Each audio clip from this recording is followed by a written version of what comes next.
1, 2, 1, 2, test, test. And you are live. That you are live always. Actually, now it's way better than previously, but always just like makes my heart really beat fast. Not as if I would not know that that is the way how things go, but you know me.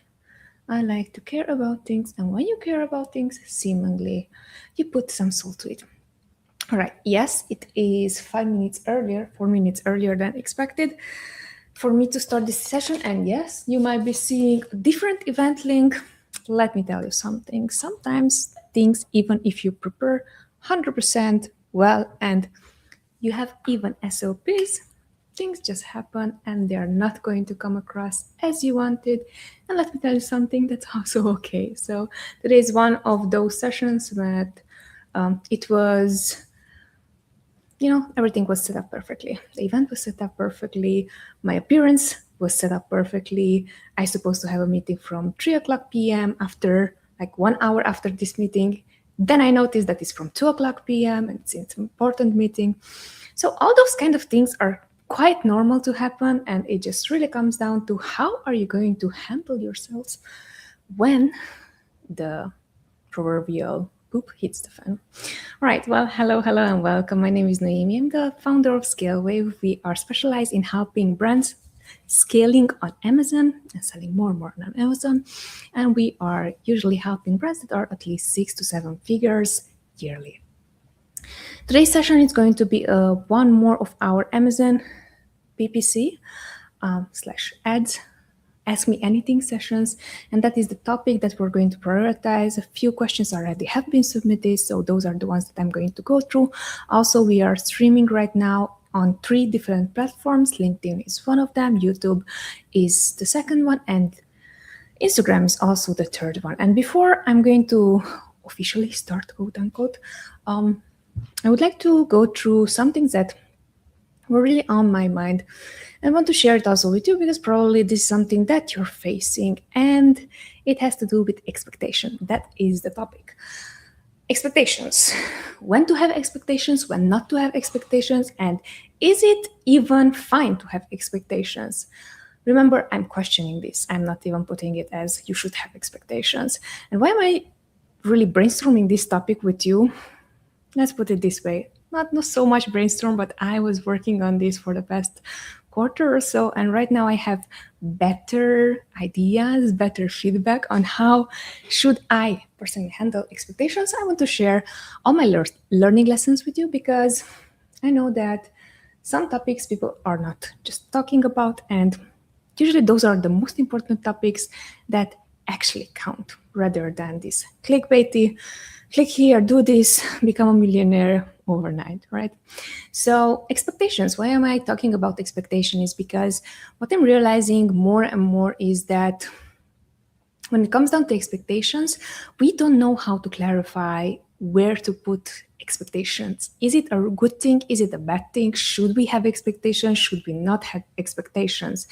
And while I was looking into this topic more and more, and why I was looking deep inside myself to see where do I have expectation and where I should not have expectations, I just brainstormed this, right? So I was thinking, where is really good to have expectations and what is the proper way to have expectations? Now, even if you're in a leadership position and basically you are managing people, you are managing something. Even if you are a single parent right now raising up your kid, you're still managing them. So you are in a leadership position. They are looking up to you.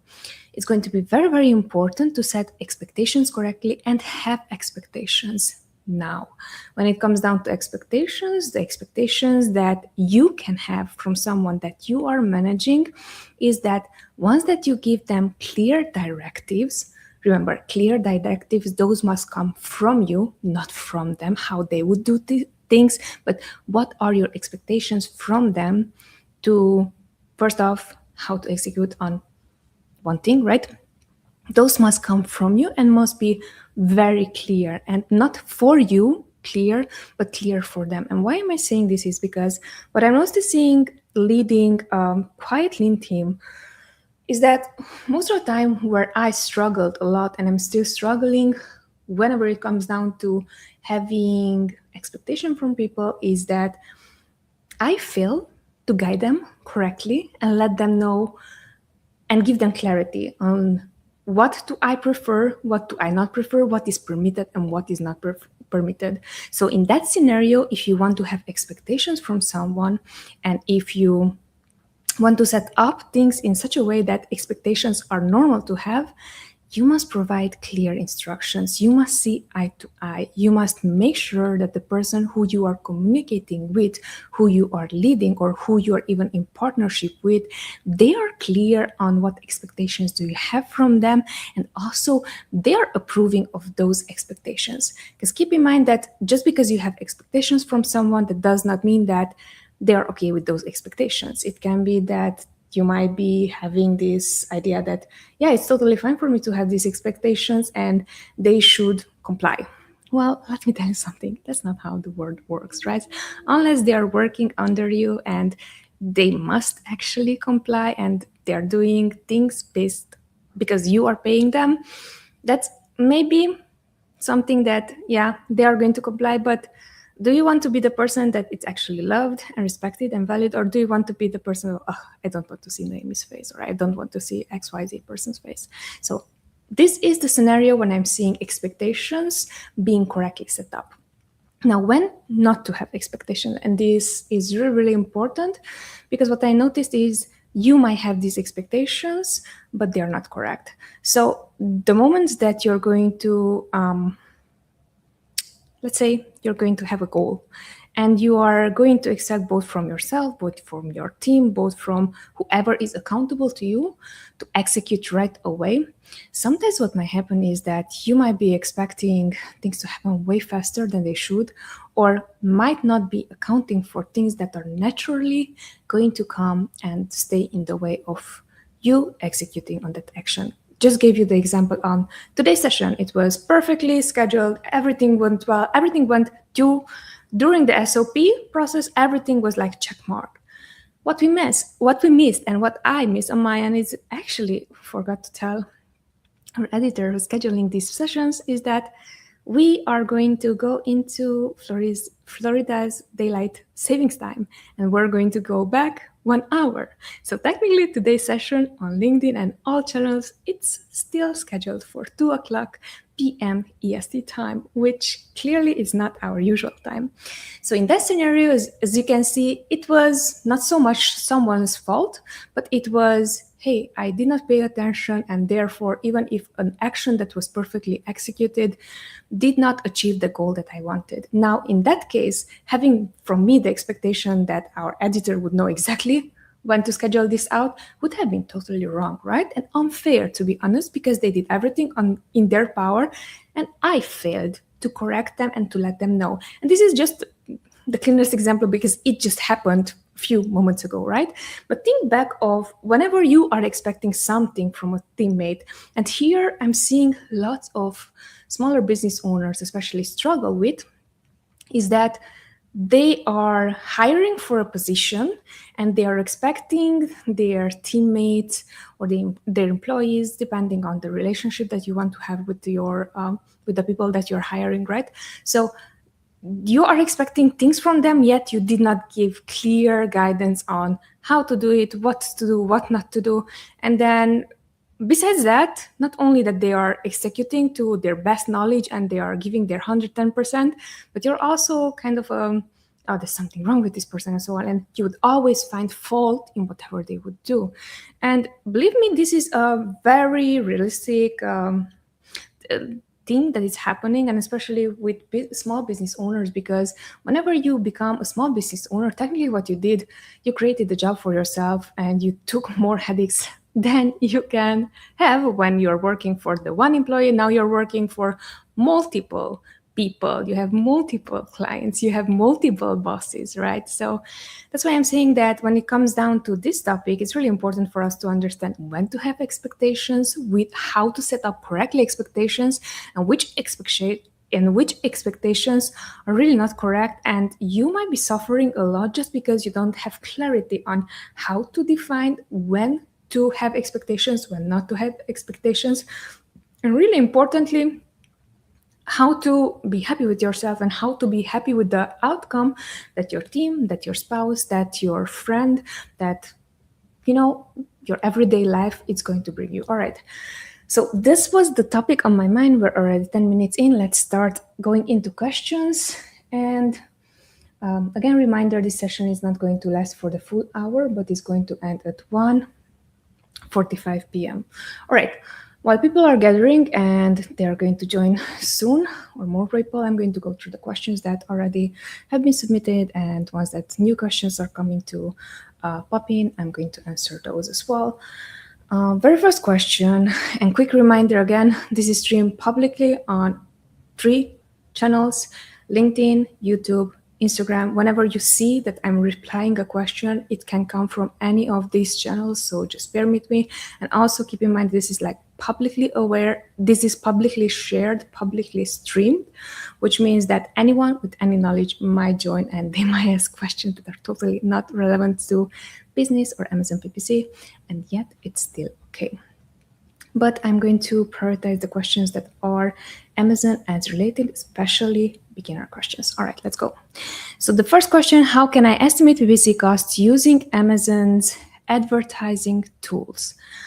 When it comes down to estimating PPC costs, it's really important for you to understand how would you budget for product when it comes down to advertising, right? And when I am thinking about advertising, is really important first off, not only how much can you afford to pay, but the platform itself, for the category that you sell in and the products that you're selling, how much does it actually requires? Because you might be saying, yeah, I have $1,000 to invest in Amazon ads. And don't get me wrong, I also started there where it was like, okay, $3,000 per month, that is more than my monthly rent. So I feel you. What I mean is that it might be that you have $1,000 budget to ads in ads, and what you're going to end up with, you're going to invest that $1,000 in ads, and you might see that actually the category that you're within is way more expensive than you can afford it.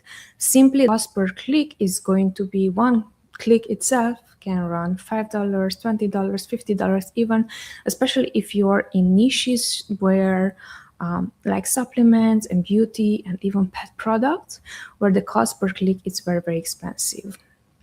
Now, I would advise you, because you were asking how to estimate your PPC cost using Amazon advertising tools.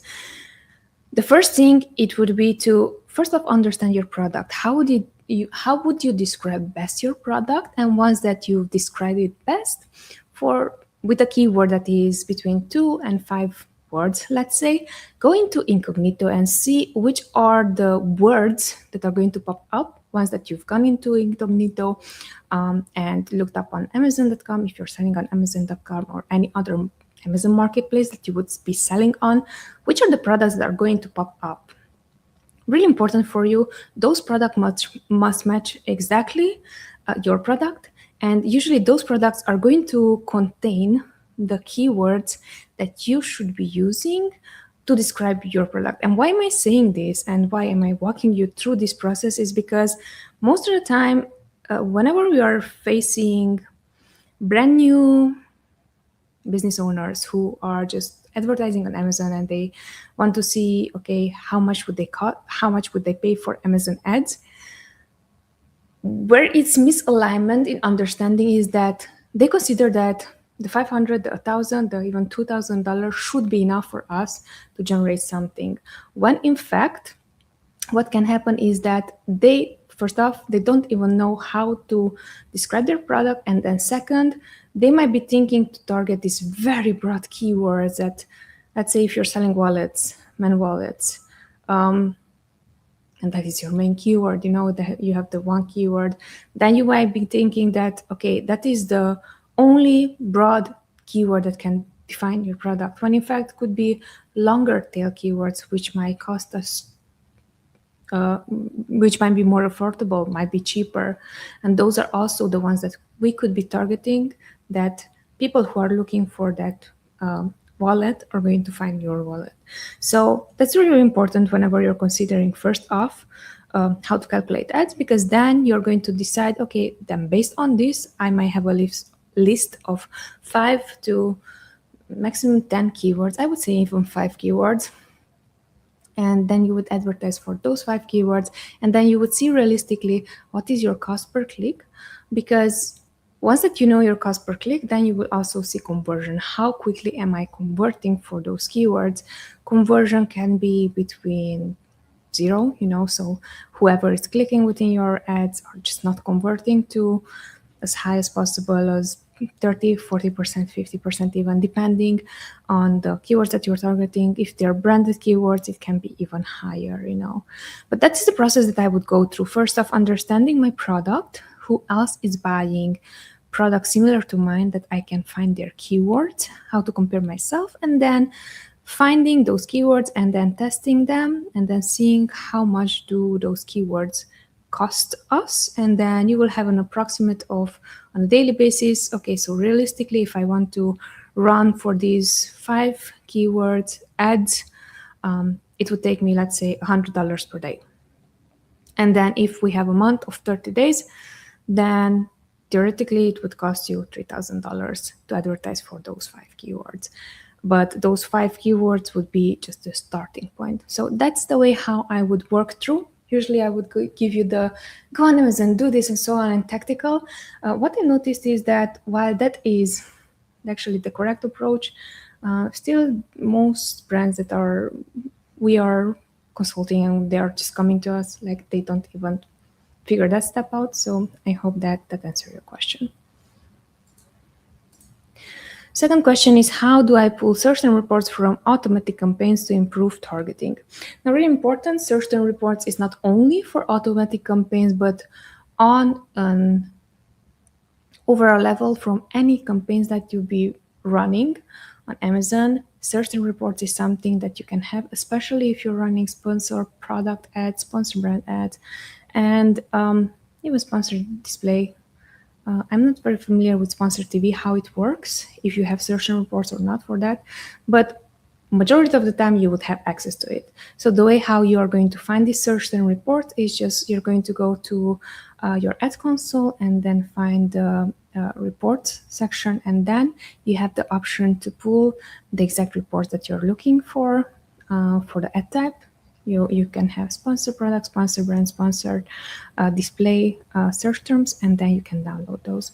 That's the way how we would be finding those reports, pulling them. And really important when it comes down to reports and certain reports, we love to download these on a longer time frame because we're always looking for patterns.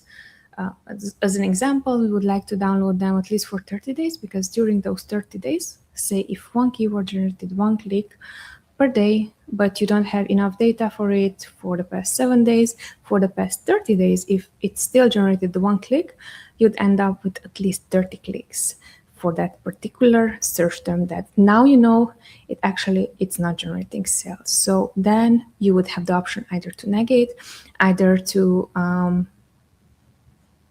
understand why it's not generating sales, basically.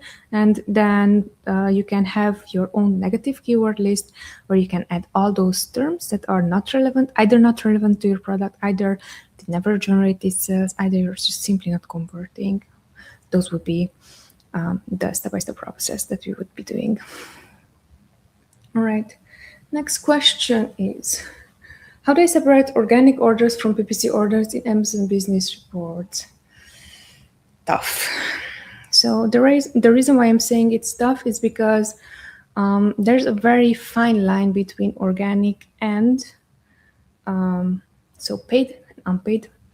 And here, giving you an example, especially if you're running external traffic, many things might show up as if someone just clicked within your ad and they purchase your product, when in fact, from yours truly, whenever a product is showing up on my, for example, Instagram, whenever I am just scrolling through Reels,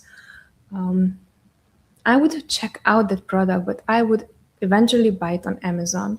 And then really depends on you how well can you track those. Sometimes even with attribution links, the orders might not be correctly tracked. So that's why I'm saying that sometimes it can just really be, okay, how much money do you spend on Instagram ads versus Amazon ads, and like why do you want to make these changes and to separate those.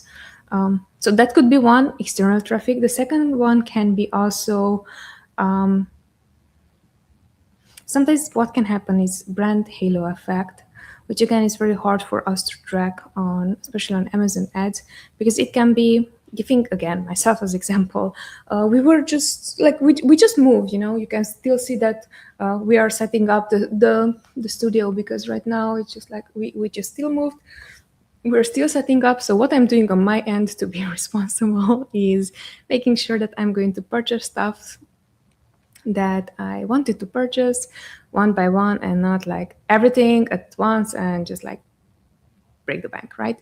So in that case, in that scenario, what I am doing on my end is I'm looking up specific items that I would like to buy for our apartment, and then I'm adding them, I'm saving them on a list and adding them to the cart.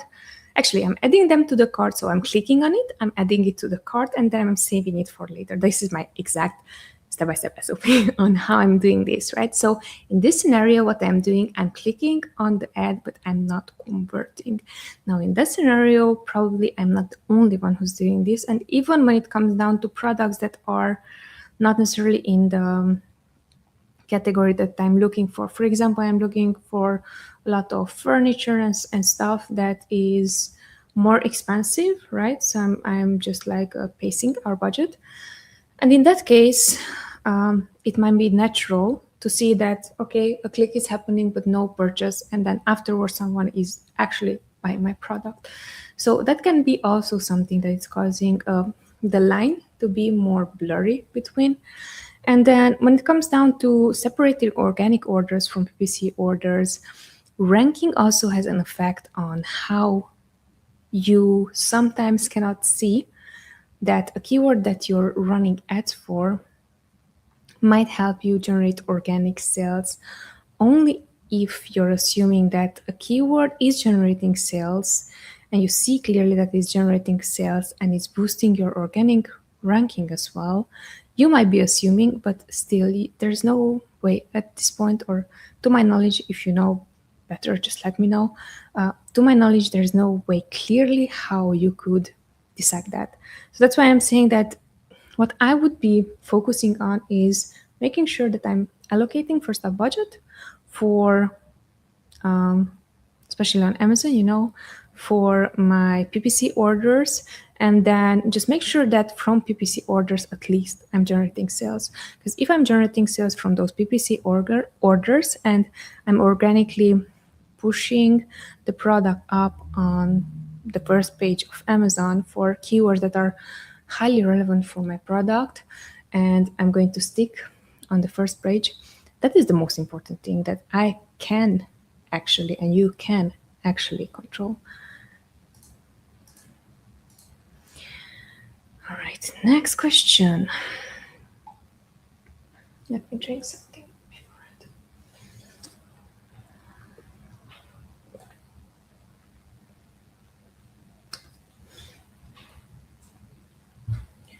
Hello everyone who's joining right now also on Instagram. So next question. Why do so many sellers or Amazon sellers fail when running PPC advertising?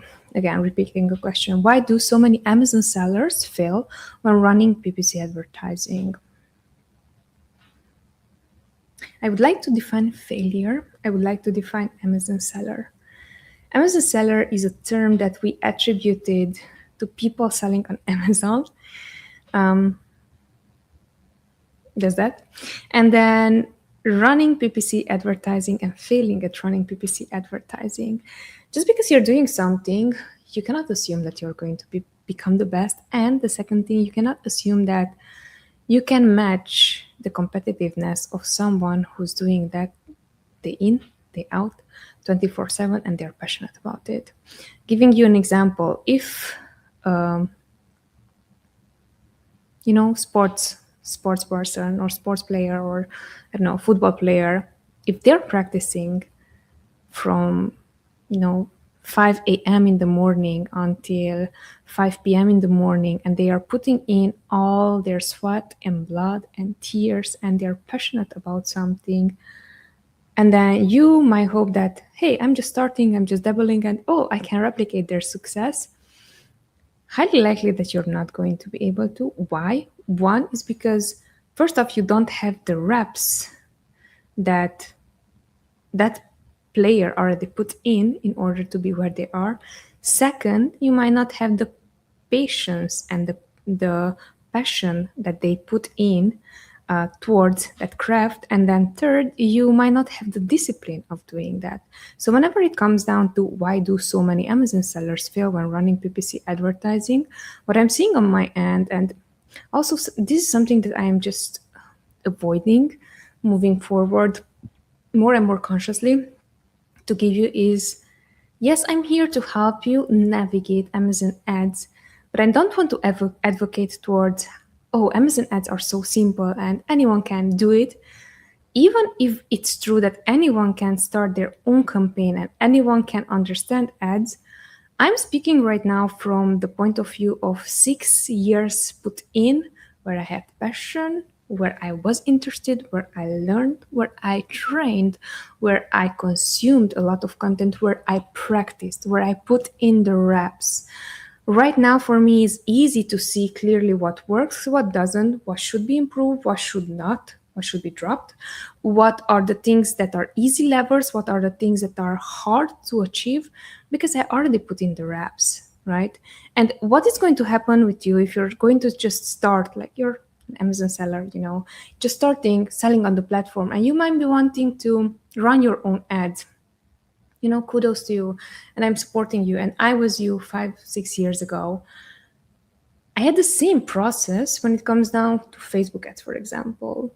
Maybe not many of you know, but I'm actually really I don't know Facebook ads. And I learned Facebook ads because I wanted to run for our own brands and also actually I wanted to start for ScaleWave to running ads, Facebook ads for ScaleWave. And I watched and consumed a lot of content when it comes down to Facebook ads. And what it gave me, it just reminded me of the same false positive that I had when I started with Amazon ads, which was, if I'm going to copy this strategy, if I'm going to copy this tactic, this tip, this hack, this trick, I'm going to be at least as good as whoever invested at least 5 to 6 years of their time. And like, what do they know? So it gives you this false positive of being proud and arrogant, unless it's going to really humble you at the fact that I spent all this money and I still have no idea how to duplicate success. So if it comes down to you and if you want to run your ads, please do feel free to learn from the best places. Actually, I'm happy to let you know that I'm proud to share all the content that I'm sharing right now, because I wanted to make sure that I'm sharing the type of content that I wish I had 6 years ago. So if you go to my channel, you will see that I am speaking to you as a friend from a strategic, tactical point of view, not do this, click here, replicate this, and so on. I do have those type of videos as well, if you're interested, right? But that's not what I am so much advocating for, right? I'm advocating for you to think in where does your time gets best invested and where you should actually spend your time, rather than learning skills that might not be as helpful for you or might take way, way, way longer time than you anticipated.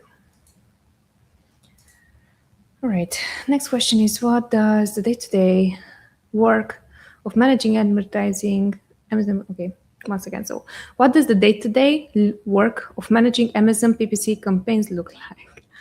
Love it.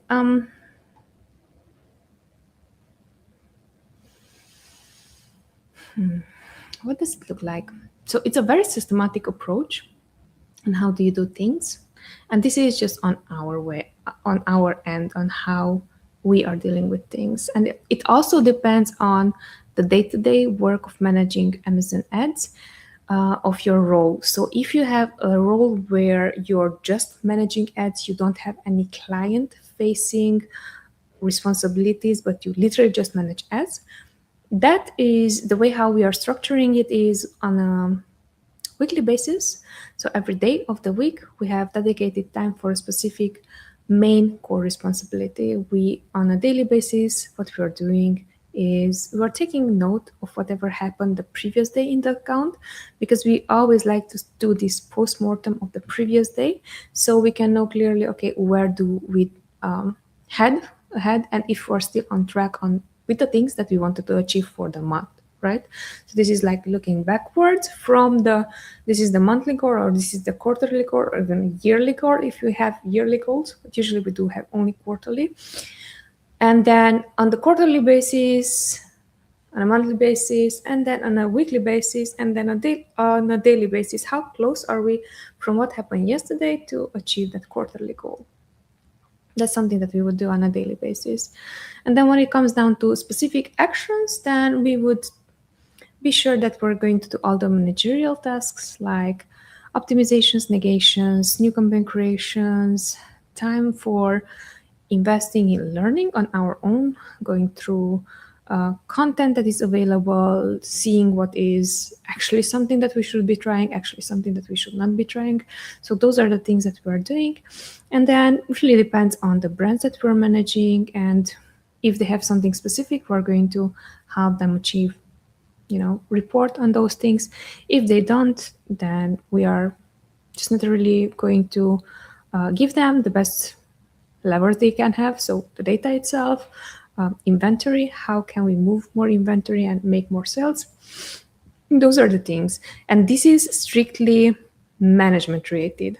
Now, when it comes down to client related stuff, usually those are the things that are taking most of our time. And this is something that I'm also very more conscious about on how do we make sure that, you see, we are advertisers and they are paying us for services. They're not paying us for consultancy. And what we can end up with very easily, and this is more often from smaller than bigger brands, is that they are taking up us as, let's bounce ideas. And like, it's great to bounce ideas. The service business is like, hey, whenever you would pay for your phone, you're not going to call the customer service and like, let's bounce ideas with you. It's like, hey, do I have internet on my phone? Do I have can I use my phone for the service that I'm paying you for? But there you wouldn't think, because you're paying maybe $50 or so on. So I think that especially with smaller brands, they very much confuse on management versus let's be strategic, let's brainstorm, let's calculate stuff. They're kind of like taking advantage of you actually know stuff and want to take you on unpaid work. And this is something that is happening more and more often. I'm seeing more and more often, and actually made me think of, hey, let's focus even on bigger brands, because at this point it's just like very time consuming. But when it comes down to that topic, these are kind of the things that we are managing. Getting back in summary, the day-to-day is managerial task, and if you are also client facing, you would be the back and forth between the client and either the manager, either if you're managing their ads also and also working on the client side, you would be doing that. All right. Next question. Should I target my own brand keywords with PPC or let them rank organically? Love the question. Again, this is one of those questions that most people would say that you should not, because it's waste of money.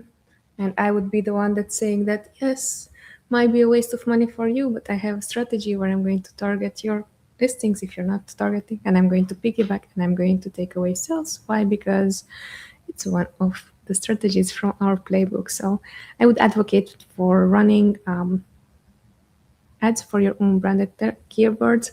And think of it this way, because Amazon is just the one platform. Honestly, I was just doing some research on ScaleWave and my name, Noemi Bolojan, and I was looking Amazon PPC because I was also curious on my end, okay, where do we show up in Google and so on, because I'm literally putting out a ton of content lately and wanted to see what is the impact. And lo and behold, many of our competitors, many of the agencies that are offering similar services to ours, guess who they are targeting? Yours truly, right? So that's why I am saying that Amazon is just the one platform that people are like, oh, run ads for your branded keywords or don't run ads for your branded keywords. This is nothing new into marketing. So if you're going to look up any other platform, they are actively advertising for someone else's brand, you know. Um, that's why I'm saying I'm seeing that as a pattern. I'm not seeing it as a on this marketplace do this. I'm seeing it if someone is doing it, they can make money for with it, and if we are doing it, we can make money with it. So I would highly advise you, if you're not considering yet that strategy, to do so.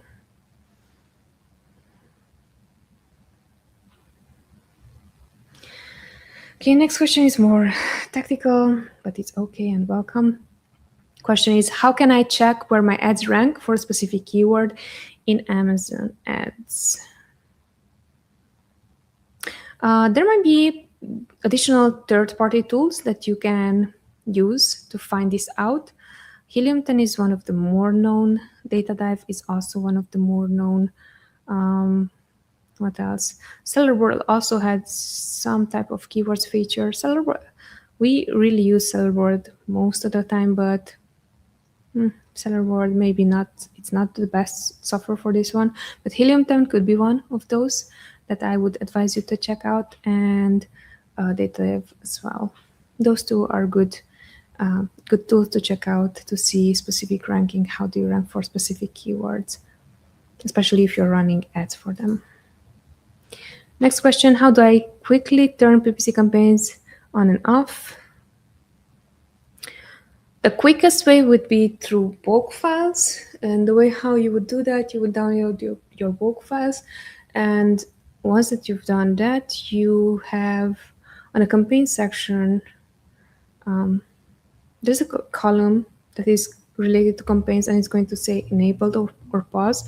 Now that column, if you want to turn everything off right away, that is the column where you would be, instead of enable, change it to pause. And also there's a second column. I have a lapsus right now how it's called, but that second column you must write update or updated, something like that, because if you're not going to do that, even if you change the column from enabled to pause, it's not going to reflect within the report.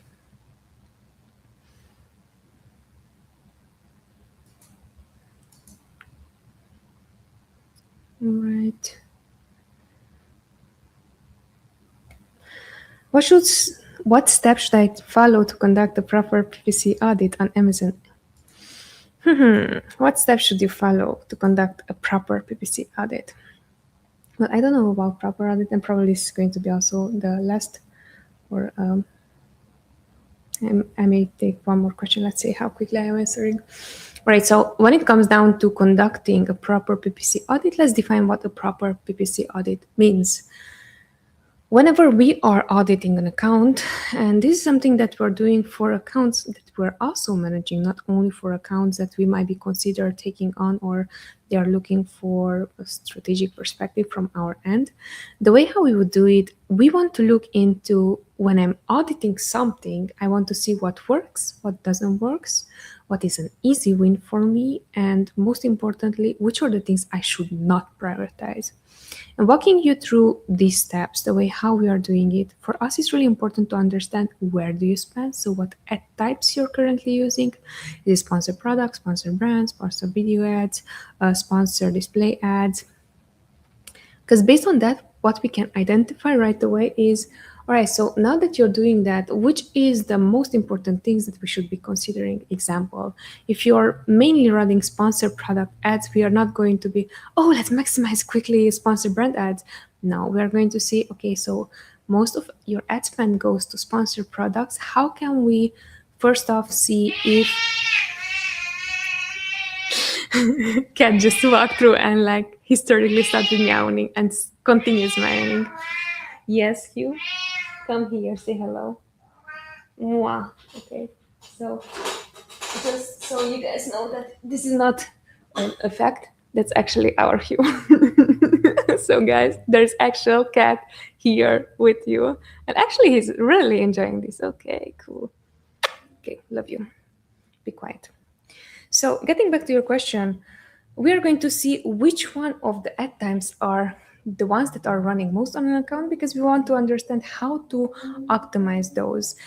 Do we have any chances to increase more sales with specific keywords that are within that ad type? Do we know exactly what's happening with that ad type? Because keep in mind that what naturally I'm seeing, especially agencies want to take over accounts at all costs, they're going to do is, oh, you're not running this type of ads and we know how to do it for you. I'm like, yeah, you might be knowing how to do it for me, but at the same time, did you maximize whatever you did on the first type of ad, which is sponsored product? Because usually what's happening is that you're going to always look at the next shiny things, when in fact you should be looking into, hey, with whatever I'm already doing, how can I improve? So that will be the first thing. Second thing is whatever is profitable, whatever is not profitable, and how profitable it is should be cut off. How unprofitable it is, sorry, should be cut off. And the reason for that is it really depends on the efficiency of the account, and as well as the what phase are you within the account. It might be that you're just in product launch phase, and yes, 70 to 80% of your ads might not be converting, but yet you're in product launch phase. Now, if the product is already established, and by established, I'm saying this is already your first year running ads and still things are not converting as expected, that's when I would question, all right, should I still be targeting those specific targets to advertise for or not? Are those going to be helping me to convert into a sale or not? So those are going to be my questions. But basically, yeah, these are the main four that I was talking about, and then the last two that I am talking about right now, those are the main things that we would be looking into when it comes down to proper PPC audit. Now, keep in mind that also I was invited on several podcasts, and there I'm sharing the exact step-by-step process. So if you want to know that, the tactical part, feel free to go through. Those are 45, 50 minutes type of videos. Now we don't have the time for that, but in a nutshell, is simplify as much whatever you can do, whatever you should not be doing, and really most importantly, which are the things that are shiny that might be taking away your attention from what matters, which is, do my ads actually work and can I turn profitable on this platform? All right, I'm going to take the last question, and this is the last one really. The question is, what can I do to increase impressions for my Amazon PPC ads? When we're talking about impressions, that is a metric of visibility. So when it comes down to impressions, if you don't have impressions at all, 0 impressions, first we would look through what is there anything wrong within our listing that we cannot advertise for? And that if that is not the case, then the second lever that we're going to pull on the checklist is, do I bid high enough for my ads to show up on the platform? Because if you don't, then there's really no way for anyone to see your ads, right? So those two are the main things. And then when it comes down to really increasing impressions is bidding as high as you can in order to gain more eyeballs. That's also a way how to increase your impressions. Let me know if that helped. All right, and this is a wrap. I know that today's session is going to be just a bit shorter than we anticipated, and it's totally fine. You know, sometimes things just happen, and even if I initially wanted to stay for the full hour, I'm not able to. However, thank you so much for attending so far, and I really, really appreciate you here. My name is Noemi. I am the founder of ScaleWave. We are an agency specialized in Amazon ads, and we're helping brands scale successfully on Amazon, brands that are between 6 and 7 figures yearly. Thanks so much for watching. If you found any value in this video, feel free to like, and also if you found any value and if you want to ask further questions, or maybe you're currently selling on Amazon and you just want to see us to have a second pair of eyes looking through whatever is going on currently on your listing and on your brand, feel free to reach out. In the description section, you're going to see everything, all the ways how you can contact us. The best way would still be through email. Thanks so much for watching. Till next week. when I'll be back with more of these sessions. Take care. Bye.